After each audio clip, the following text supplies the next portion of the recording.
Thanks for tuning in to this week's edition of the Brett and Matt Show. As always, I'm Matt. He's Brett. We took a little break last week. We had both had some Halloween plans, so things didn't line up well for doing a podcast. So we're back this week. I guess we'll kind of just start off with giving a little update on where we are with our pick'em. So right now, St. Pat's Revenge is off to he's starting to pull away now. He's at 84 total points. I'm sitting in second place at 79. Then we have Arthur 10 at 78, with Lars at 78, Tsunami at 77, Jeremy's Terrible Pick 77, Joe Veek's team 76. Then there's another little drop off, Stale Chips 2, who is Brett at 72, and Sparta Olson's at 71. And then Dub Boys at 67. So there's kind of a little drop off, but man, St. Pat's Revenge is kind of coasting right now. We got to try and catch that guy. Yeah, just cut off his legs. Put him in the hospital. Won't make his picks for a while. We'll be all right. So anyway, so kind of jumping into a recap of what happened last week in the NFL. Some big games. Obviously, one that we're both kind of concerned about a little bit was the Packers versus the Broncos. I know I picked the Packers. I was feeling pretty good about that decision to pick them, and after the performance they showed on Sunday, I got a lot of head scratching. Defense couldn't stop Peyton Manning. The offense couldn't do anything. Yeah, it was a pretty sorry performance. And as Mike McCarthy said in his press conference, he said, I haven't gotten my ass kicked that bad in a football game in a long time. And that's kind of how I felt. It was definitely not how I pictured. I didn't picture us getting our ass kicked. I did obviously pick Green Bay to win because I'm a homer a little bit. But, I expected it to be like a lower scoring game. I expected Green Bay's defense to at least be able to put some pressure on Manning, make him make some mistakes because he hasn't had, a great season at all. But it was like, damn, like we couldn't get pressure. We couldn't cover. There's absolutely nothing was working. Yeah. And that Denver defense, we knew they were number one ranked for a reason, and overall defense, they have, it's not very often you see teams blitz Rodgers, but their corners are all so good that they can hold up against their receivers one-on-one. They were actually sending extra guys after Rodgers, and there was they had a lot of penalties that actually kind of kept us in the game a little bit. The only touchdown, I think it was the only touchdown, came off a penalty, right? It did. They sent a safety on an untouched blitz, and he hit Rodgers in the head when Rodgers threw the ball, which actually obviously personal foul and kept the drive alive and ended up allowing the Packers to score a touchdown with Eddie Lacy. So I guess my question to you is, so obviously, we'd watched the Packers now for a while. Is there a major concern on your part? Or do you think, every team can have a bad week and this just happened to be our bad week? Any team can have a bad week, but even coming into this, there were definitely warning signs. I think, especially offensively, I think Rodgers in that passing game is only ranked, I think, in the 20s.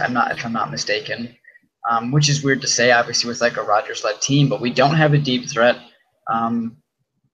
I don't know if he's just missing reads or guys aren't getting open on his first and second reads. So most of our plays are coming off of, I should say Green Bay. Come on, we're doing this shit, but whatever. Most of Green Bay's big plays are actually coming on like what they call sandlot type plays, broken plays where after they run their initial routes, they're not open and then they just kind of make something up, and Rodgers is good enough to keep the play alive and hit the guys open. So when you're relying on those types of plays like Green Bay has been, I think that should be a concern. The running game still isn't great. We've had hits here and there. Mostly I think with Starks. Lacy doesn't seem to be – I don't know if he's missing holes or he's just Fat Eddie's back or what the problem is, but he's not performing like, the 1,200-yard rusher that we thought he would be. So I think there's some definite concern, at least offensively. And defensively, I don't know. The injuries didn't help, especially in the secondary, trying to cover everybody, especially guys like Demaryius Thomas. Casey Hayward had no business. He's not even in the same league. You know, one of the other rookies got hurt. It was right when we got, you know, Morgan Burnett back. So we're like, oh, hey, we're healthy. And then two guys go down. So it's like, oh, I guess we're not. But that's not like an excuse, I don't think, to get your ass kicked that bad. Yeah, I mean, I think this week when the Packers play the Panthers, which we'll get into a little bit later, I think it'll be a pretty telltale sign of the direction of where the team's going. And, you know, like you mentioned, the offense hasn't been your typical Packer offense. I got to kind of wonder if the offense doesn't kick it into gear here pretty soon, if McCarthy doesn't take back the play calling duties, because there's been, I feel like, a pretty noticeable drop off. That is a definite possibility. If you, what do you do though? You just walk up to the offensive coordinator and be like, "Hey, man, you've actually been pretty shitty at your job. I'm going to take that back." Like, how do you take that back? I mean, the offense, I don't know if like the plays the guys dialing up, just I don't know. I'm with you. It's got to put that guy in kind of a weird situation, but I mean, it's just it's very noticeable to me. The offense is not near as good. I mean, I know it obviously takes away, you know, the head coach's ability to, you know, see over the whole game when they're so dialed into calling plays. But, and, you know, part of that maybe, you know, last year fell in the Seattle game and the collapse and everything. And coach felt like, or McCarthy felt like, you know, he needed to be a bigger part of the whole game. But I mean, ultimately, if our offense isn't keeping us in the game to begin with, I don't think we have any opportunity. Right, and obviously some of this too. You got to give credit to Denver's defense. Oh, yeah. I mean, this is historically one of the best defenses so far. I mean, we're halfway through the season; anything I guess can happen. But to this point, one of the better defenses like ever. You know, I mean, they've got three corners who cannot. There were plays where they covered for 8 seconds. You know, I mean, it's hard enough covering for 4, and they were like doubling that when Rodgers was keeping it alive and still not allowing guys to get open. So you got to give them, you know, props, and then obviously, you know, Von Miller and Derek Wolfe and DeMarcus Ware. That's a really damn good group, and you got to give them credit. But at the same time, 77 passing yards for Aaron Rodgers. Something you got to change. Something's got to happen. Something's got to happen. Yeah, I agree. So I mean, here in Wisconsin, I mean, the talks, but or questions have been circling. Are you more concerned with the offense or the defense? I'm more concerned with the offense just because this is super uncharacteristic, and I feel like we've been an offensive team for a number of years now. If the defense happens to be good, that honestly for me, I just felt like, oh, well, that's a nice surprise. But I don't know. I don't know. I think Dom Capers, if he comes up with a good game plan, it works really well. But I think sometimes he sticks to the game plan too much, and I feel like the last couple of weeks with San Diego and the Chargers, he stuck to his game plan too much when it just seems like those short crossing routes just eat like the zone blitz alive. And if you have a good quarterback that gets the ball out of his hand quick, that stuff doesn't work, and instead you end up with big chunk plays for, you know, given up by your defense, I think. He's been one of those guys that I feel like people in Green Bay and Wisconsin have been calling for his head for like since he's been hired. Last week notwithstanding, through the rest of the first half of this year, their defense was doing pretty good, right?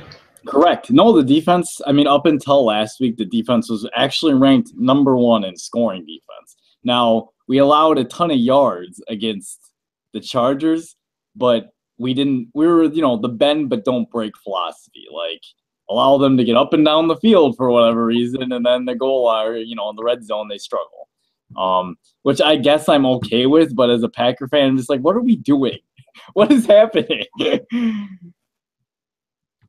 And I wish I knew the answer. Probably a lot of that now is I don't know if it's like a scheme thing, and again, I always bring up personnel too, but I mean, we're having Clay Matthews was forced to move inside because we don't have anybody else, and then the other guy that was starting got hurt, right? So now we're down to like, I don't know, we can pick guys up off the street and put them in there, and it's not going to be any worse than what's probably in there already. It's true. So I don't know. I mean, it'll be interesting to see what happens this week with them. Speaking of the Panthers, I did mention a little bit. They played a really close game with the Colts on Monday Night Football in a rain mess. So what's going on in Indy world? You got Andrew Luck. Everyone coming into this season thought he was going to be really good. And up into this halfway mark, he has struggled mightily. In fact, they've looked much better with Hasselbeck. They looked a lot better with Hasselbeck. Yeah, I don't know honestly what is happening. No, of course that fourth quarter there, and then with what we expect out of Luck, they open the offense up, and all of a sudden they go from being down 17 to tying the game in the fourth quarter or whatever it was. A lot of people kind of were like, game's over, but that just seems to be like the Colts' MO is they, for whatever reason, play like shit, and then Andrew Luck is like, fourth quarter Andrew Luck, and he's super good. Of course, he did cost them the game. I think he threw a pick or something in overtime, which cost them the game. Right after, by the way, a useless 2-yard run by Frank Gore, which made me lose a fantasy game because of overtime. All right? So fuck you, Pep Hamilton, for calling that run, and fuck you, Ted Ginn, for dropping what would have been the game-ending touchdown pass before Frank Gore would have ever gotten that carry. It cost me a game. Anyway, back to Luck. He's always been a guy that's had a lot of turnover-worthy plays, and living up to his name, has been really lucky that defenses didn't capitalize on like the balls that he threw their way. So maybe this year it's just one of those things where, hey, you keep giving them the opportunity, it's going to eventually catch up to you, and maybe that's what's happening now. But again, I like PFF. Their grades aren't everything, but to this point, he's the lowest graded quarterback this season.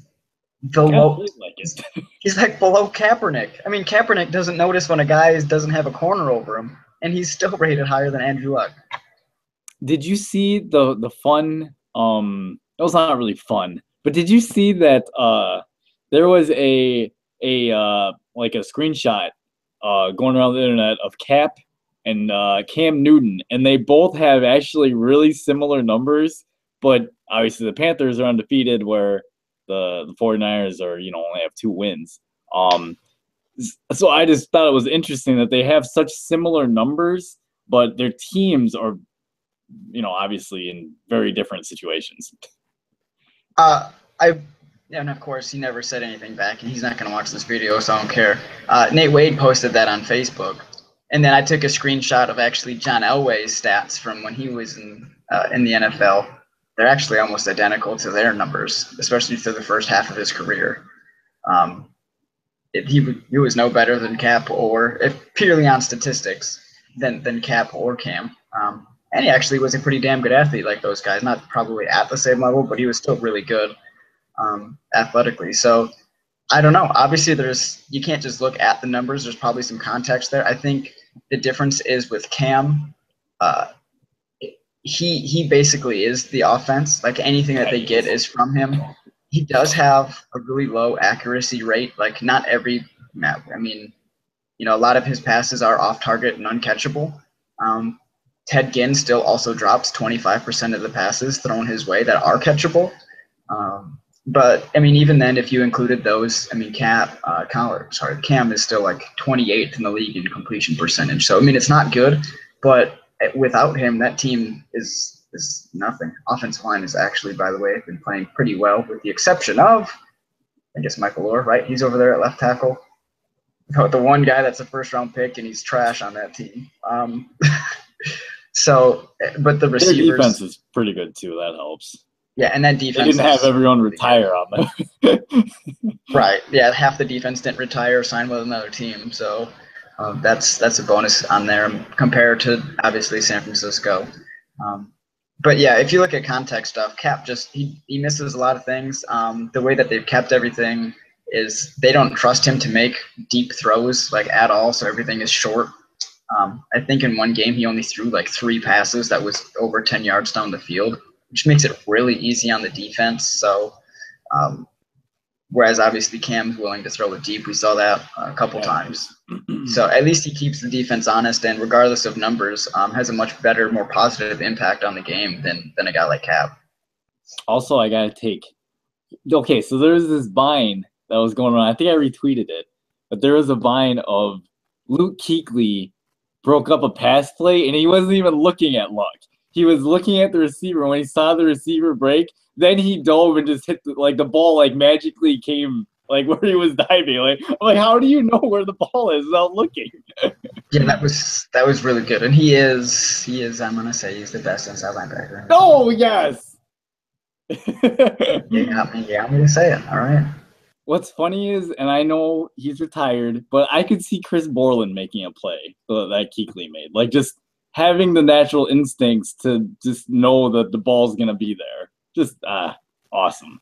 And if you watch that play again, I think it was Thomas Davis was lined up next to him on that play. He almost did the same sort of thing to the other side, where they just almost moved in unison. Like that defense and those guys are so well coached, and they're just so talented and skilled. It's like, they got one of the best corners in the game too, in Josh Norman. Yeah. Still pretty good up front. I mean, Kawan Short is pretty good defensive tackle. It's actually funny because the other guy they drafted in the first round to play defensive tackle isn't living up to his billing, but the Purdue guy is. Oh my God. Not that anyone down here wants to hear that. So they've been good, and then the Colts they're just trash everywhere. I don't even know how they got back into that game. Fired the offensive coordinator though. They did. So I guess moving on. I mean, we got to talk about probably the most high-scoring game of the weekend was the Saints and the Giants. Drew Brees goes off for 7 touchdowns. So apparently neither defense decided to show up. Also, I said, and I've been on record of saying that I thought Drew Brees was washed up and that he was done. I may have spoken too soon. The teams turned it around. They could. I mean, no way. You're not going to tell me right now they're going to. First off, they're not going to catch Carolina. Second off, I really hope they don't catch Atlanta. They might. Atlanta sucks too. Matty Ice busy throwing to the other team. Matt Ryan is trash. Try telling you this. He had a bad game, Brett. Maybe he's hurt. He might be playing hurt. It's funny because one of the guys in one of my football leagues, fantasy leagues, has Drew Brees. Had him on his bench. Scored like 70-some points by himself on his bench. He actually outscored his starting team, I think. Yeah, that's embarrassing. I actually, ironically, played a guy who did not start Eli Manning, and if he would have started him instead, I would have gotten my butt kicked. But obviously, that's a pretty fun game. I mean, that was one of those games where I think, the Giants had that was exciting, right? Because there's a game-winning field goal. Was that an overtime, or was that regulation? I think it was regulation. I don't even know how they came back, because after Drew Brees did that pass, which I think Willie Snead got popped in the back and fumbled it, and then they scored. The Giants did on the recovery. I basically thought that was going to end the game, but obviously Drew Brees is the man, like I've been saying. He had one good game, Brett. Come on, calm down. His team's not even going to make the postseason. He's going to not make the postseason again.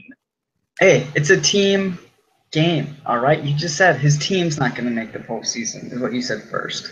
A team game? With the quarterback's the most important position. It is. And, I mean, Aaron Rodgers got his ass kicked this weekend then. He's no good now. He's no good. It's trash. Skip Bayless, calm down over there.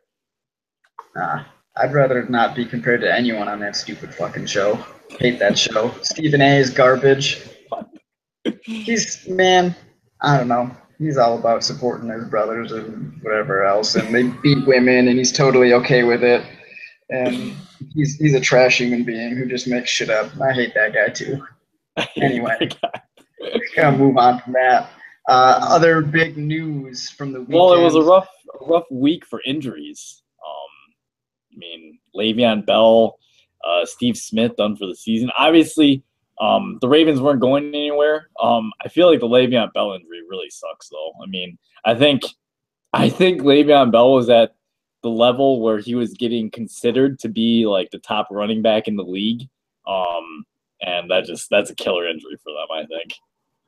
It sucks for that. I mean, D'Angelo Williams, though, for those first 2 games of the year was really, really good.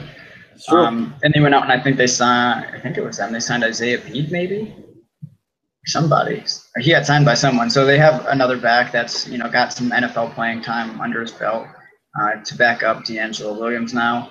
And then Steve Smith, dude, that guy's just fun to watch. But with that injury, he said this would be his last year. It just kind of really is a bummer that, for the type of year he was having too, despite that team being as bad as it is, that his career he was one of the funner, more tough guys, ever in the league, like a no bullshit kind of guy. And for his career to end on injury is actually pretty sad for me, I think. Yeah, I agree. I don't think he actually did tweet out something or was interviewed. I don't think he's gonna retire. I don't think he wants to go out that way. But I mean, an Good. Achilles This injury might have helped. No, I get another year of Steve Smith. That's killer, man. That's hard to come back. At his age, I don't know. I mean, a different sport, but obviously Kobe came back from his Achilles and he looks like garbage too. But that just might be Kobe because he's old as dirt as well and hasn't really looked good or played much basketball in 3 years. So, Other news to come out of the league. We talked about it last week. Cap, I said I don't think I would bench him. Well, they benched him. They're going to go with Blaine Gabbert. What do you think of that? Well, Tom Sula said he needs to be able to breathe. So he didn't flat out say that Colin benching Kaepernick and starting Gabbert gives them a better chance to win. He just said Kaepernick needed a chance to breathe, whatever that means. I think the 49ers are bad. I think your boy Jeep Christ doesn't run an offense that's suited to Cap's skills at all. I don't know. I guess maybe Blaine Gabbert does give them a better chance. I don't know. I mean, at least Gabbert's probably more of a pocket guy. You would think he would be a little more comfortable than Kaepernick is, as far as just making reads are concerned. But like you said, I mean, Kaepernick missed a receiver at the line of scrimmage that no one was even on. I mean, come on. Yeah, that's just sticking to the play call a little too much. Either you just missed it, or you're like, oh, but the guy called a run. Should I really change the play at the line of scrimmage? That guy's wide open. I don't know. I get yelled at on the sideline if I miss this. I don't know. I wonder if anyone's hoping God, I hope Gabbert just sucks too, so they can just stop making fun of Kaepernick. All right, you guys you saw the backup. Everybody's favorite player is always the backup, especially if the starter isn't great. But you saw that he's no good, so it's back to Colin. He got his week to breathe, and you guys are going to be off him now, right? Probably not what they're hoping, but I don't know, man. You're right. I think the offense hasn't helped. Maybe I was going to say maybe Harbaugh was that much of an influential guy, but even last year when he was there, it still wasn't great. Correct. So I don't know. Even last year, Kaepernick kind of started regressing, but now this year, I feel like now that they've completely taken out any sort of characteristics that he had in his offense at Nevada, I mean, what are you gonna do? I don't know. Like I said, I think the best situation for Kaepernick is somehow he ended up in Philly, but that's just my opinion. Yeah, well, I mean, because Philly still runs those. I mean, they're not even they're sort of read options, but obviously Bradford's not running anywhere. Correct. But at least that would perhaps help the offense out. Just having that threat where if you're going to run a play where it looks like a read, you got to contain them a little bit if you're the end or outside linebacker. So maybe DeMarco Murray, who's trash also, by the way, would be a little bit better. Ryan Matthews actually playing better than DeMarco is. Yep, it's true. Also, Vernon Davis, another San Francisco move, traded to Denver, right, for what, like a 6th-round draft pick? I think it was a 7th, maybe even. I don't know. It's some low end pick. Now you had tweeted out some tweet, I think, saying how Denver tight ends have a great game. Denver goes and trades for a tight end. Yeah, it was their most effective and efficient game all season. Virgil Green and Owen Daniels, that's like the type of, I think, contributions they were hoping. You guys had a great game. Thank you guys. You're all demoted. You've all been demoted. All right. Well, so much for trying, I guess. I don't really know. Do you like Denver style? Because they also went out and they were apparently really trying to get Joe Thomas, to help the left tackle situation, because that's the weak spot on Denver's line. Do you like their style of just going out and at least being willing to trade a lot of draft picks for veteran guys? That's got to be a thing on Peyton Manning in their window, right? Yeah, I mean, I admit, John Elway did this a couple of years ago too, when he signed all those free agents: DeMarcus Ware, T.J. Ward, and Talib. He signed all 3 of them. Obviously, it's panning out now really well. He's proven. I know Shane Ray's out with an MCL sprain for the next 4 weeks still or whatever too. But he's shown he's not afraid to take chances on guys. And now the Vernon Davis trade, it's I feel like Denver's pushing all their chips in, saying we're going all in. If it doesn't work this year, that sucks. But I kind of like that Elway's willing to do that. Sometimes I feel like, in my opinion, Ted Thompson is a little too conservative with that stuff. But, I can't be too hard on the guy because, the Packers are consistently pretty good. But I just like that Elway is willing to kind of take that extra gamble to see if it'll pay off.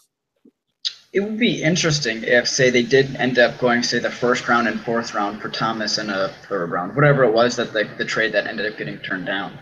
And then this ends up being Manning's final season. What would you do at quarterback? You don't have a 1st round pick. You'll have money to spend. But I don't know who's going to be an available free agent. Don't hit the market, yeah. So that would have been very interesting, unless they're just really that confident in Osweiler, and then they would just pick up a guy in the 2nd, 3rd round to be a competent backup. But that would have been interesting. I think that's where they probably could get really, really, if those trades would have all gone through the way that they were laid out, Denver would be in a hole if Manning were to retire after this year. Now they don't have a plan. Yeah, it'll be interesting to see if that trade ends up panning out for them. The other concern I would have about Vernon Davis is I feel like the last couple of years he's kind of been injury-ridden a little bit. Just, those tight ends, just actually receivers in general that are burners, have tendencies to pull hammies easy. But, we'll see. I think, obviously it's clearly between the Bengals, the Patriots, and the Broncos right now. Should be some exciting. All 3 of them, I can think, have pretty good offensive weapons, actually. I like all 3 of those teams' offensive weapons. It's kind of weird saying that, even though I know Peyton Manning beat the Packers, I still think I like Andy Dalton a little better than I like Peyton Manning. Well, yeah. Especially if you're going based on the whole season's worth of play at this point. Got to go with Dalton. Red Rifle. He's killing it. He is having a hell of a season.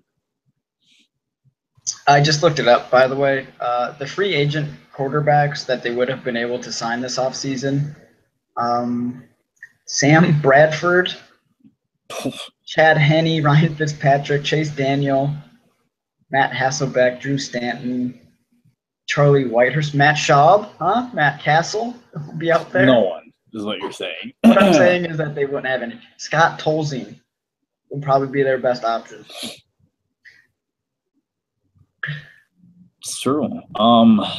Some other big news that coming out of NFC North rival, Detroit has made some pretty significant moves, firing the general manager. They fire their head coach, who I didn't like to begin with. They also fired Lombardi, the offensive coordinator. And there's rumors that Stafford might not be around next season. So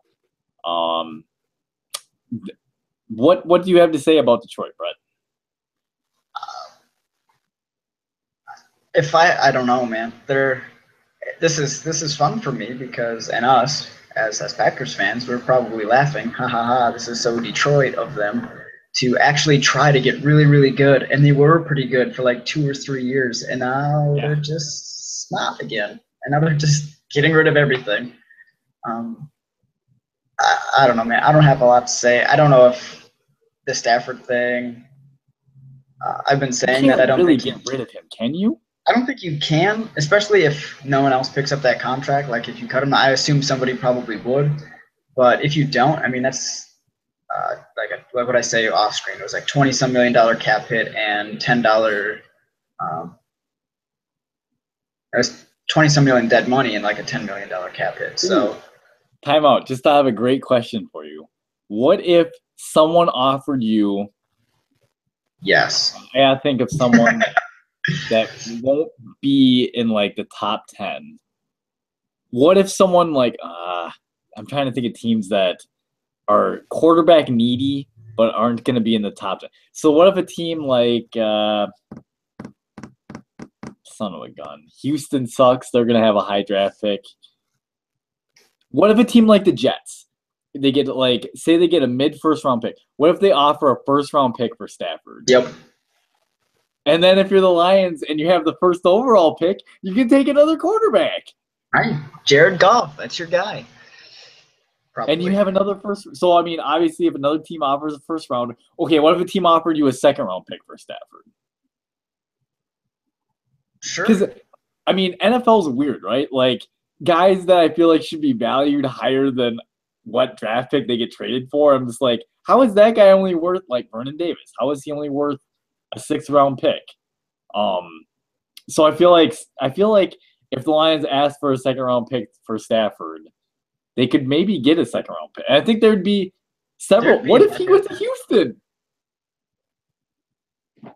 Well, I mean, I guess they could say they don't have one of the worst quarterback situations in the league anymore. No, I think have an awful defense, but I think the Lions, much like the Browns. I mean, at least the Lions tasted the playoffs a little bit. But there are some organizations, just the way that they're ran, I feel like they just are set up for failure. And it starts with ownership. Yeah, well, this is some crazy old lady, isn't it? Maybe she's not crazy, but isn't it? I think it's for the Lions. I'm pretty sure Martha Ford. Yeah, the Ford family. That oh God, Ford. Better not say anything. They're disappointed with the results of the season and believe a change in leadership was necessary. Oh, but apparently there is no change to the coaching staff so far. I mean, I assume at the end of the year, though, whenever you bring somebody in, they'll probably fire everyone else. Yeah, I would think the same.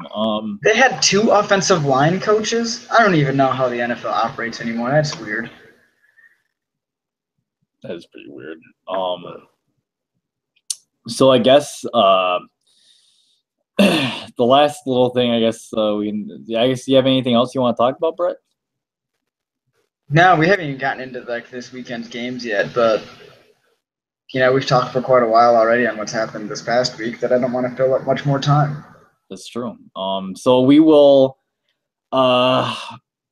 be back next week with our thoughts on what happens this week in the NFL. Hopefully, there will be one less undefeated team at the end of the week. I hope the Panthers lose. Green Bay needs it. Otherwise, they're essentially 3 games back out of the first spot in the playoffs. So, and then I'm going to get to hear all week about how the Packer fans are upset at their team and how a bunch of stupid Packer fans are just thinking that, the world's going to end because they're ridiculous. Well, I mean, that game was ugly. You can see how they was ugly that for a minute. But come on, it's one game, guys. Come on. Not one game in a different conference, okay? Come on, it doesn't even really affect that much. And it's not like it was to a bad team, at least. This like you said, this Carolina game has way more riding on it for sure. Yeah, so that's it for this week, right? Yep. See y'all next week.